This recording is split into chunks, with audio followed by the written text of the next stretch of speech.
എന്ത്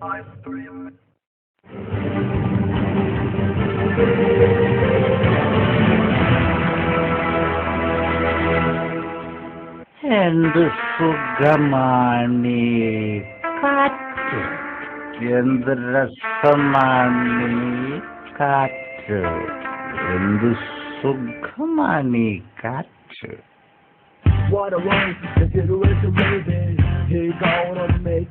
ആഹാ, എന്താ സുഖം! എന്റെ ദൈവമേ, ഈ കള്ളുടിയന്മാരെ കൊണ്ട് പേടിച്ചിട്ട് മനുഷ്യന് വഴി നടക്കാൻ വയ്യാതെ. എന്ത് സുഖമാണ് കാറ്റ്, എന്ത് രസമാണ് കാറ്റ്.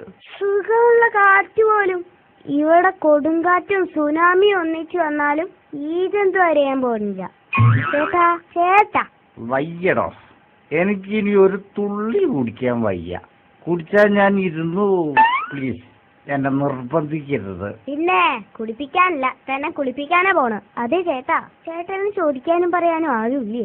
എന്തിനാ ഇങ്ങനെ കുടിക്കുന്നേ? ഇനി കുടിച്ചു വന്നാൽ ഞാൻ തൂങ്ങിച്ചാവൂന്ന് ഭാര്യ എപ്പോഴും പറയും, എന്നും പറയും. പാവം ചേട്ടന്റെ ഭാര്യ, അവര് ചുമ്മാ പറയുന്നല്ലേ. ചേട്ടൻ അത് വിശ്വസിച്ച് ദിവസം ഇങ്ങനെ കുടിക്കാവോ? പൂമുഖവാതിൽക്കിൽ സ്നേഹം വിടർത്തുന്ന പൂമുഖമാണ് എന്റെ ഭാര്യ. പിന്നെ പൂമുഖവാതിൽ വാതിൽ തുറക്കടി, അല്ലെങ്കിൽ ഞാൻ ചവിട്ടി പൊളിക്കും. ഓ ചേട്ടാ, ഇത് ചേട്ടന്റെ വീടല്ല, റോഡാ. അതെങ്ങനെയാ? റോഡിപ്പോ വീട് പോലെ ആയി കാണും. ഒരിക്കൽ നീ ചിരിച്ചാൽ എന്നോർമ്മകളിൽ പിന്നെ ഒരു ചിരി. എടി, നിന്റെ ചിരി കാണുമ്പോ ഒന്നങ്ങോട്ട് തരാനാ തോന്നുന്നത്. ഇയാളോട് സംസാരിച്ചിരുന്ന ചീത്തപ്പേരുണ്ടാവും. കാലം കാലിയാക്കുന്നതാ നല്ലത്. എന്താടാ ഡിൻഡൂസേ നിന്റെ കള്ളക്കടകി?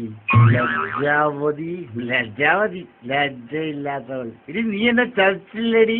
കഷ്ടം, ഭാര്യ ചതിച്ചു എന്നും പറഞ്ഞാ ഈ തോന്നിയാസം കാട്ടി നടക്കുന്നത്. ചേട്ടാ, കുടിയൻ ചേട്ടാ, ചേട്ടന്റെ ഭാര്യ ഇങ്ങനെ ചതിച്ചേ? അവളോട് ഞാൻ പണ്ട് എന്നെ ഇഷ്ടമാണോ എന്ന് ചോദിച്ചു. അവൾ അതേന്ന് പറഞ്ഞു കളഞ്ഞു. വഞ്ചകി. ആദ്യത്തെ ചതി അതായിരുന്നു. പക്ഷെ എന്നെ രണ്ടാമത് ചതിച്ചത് സഹിക്കാൻ പറ്റാതായി പോയത്. രണ്ടാമത്തെ ചതി അത്രയും വലുതായിരുന്നു. അവള് ആരുടെയെങ്കിലും കൂടെ ഓടിപ്പോയി കളഞ്ഞു കാണും. ആരുടെയും കൂടെ അല്ല, ഇയാളുടെ കൂടെ തന്നെ. ഈ ചേട്ടൻ കല്യാണത്തിന് സമ്മതാണോന്ന് ചോദിച്ചു. അവരതും സമ്മതിച്ചു കളഞ്ഞു. ചേട്ടാ, ഇങ്ങനെ മദ്യപിക്കരുത്.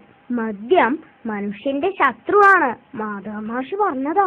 ശത്രുവിനെ സ്നേഹിക്കണമെന്നാ ഞാൻ പഠിച്ചത്. എങ്കിൽ പിന്നെ ചേട്ടന്റെ ഭാര്യ സ്നേഹിച്ചൂടെ? അവൾ എന്റെ ശത്രു അല്ലല്ലോ, ഭാര്യയല്ലേ. എന്റെ ശത്രു മദ്യമാണ്. ശത്രുവിനെ നമ്മൾ സ്നേഹിക്കണം എന്നാ ദൈവം പോലും പറഞ്ഞത്. സ്നേഹിക്കണമെന്നേ പറഞ്ഞല്ലോ, ശത്രുവിനെ കുപ്പിയിലാക്കി വിഴുങ്ങണം എന്ന് പറഞ്ഞില്ലടോ പൊട്ടാ.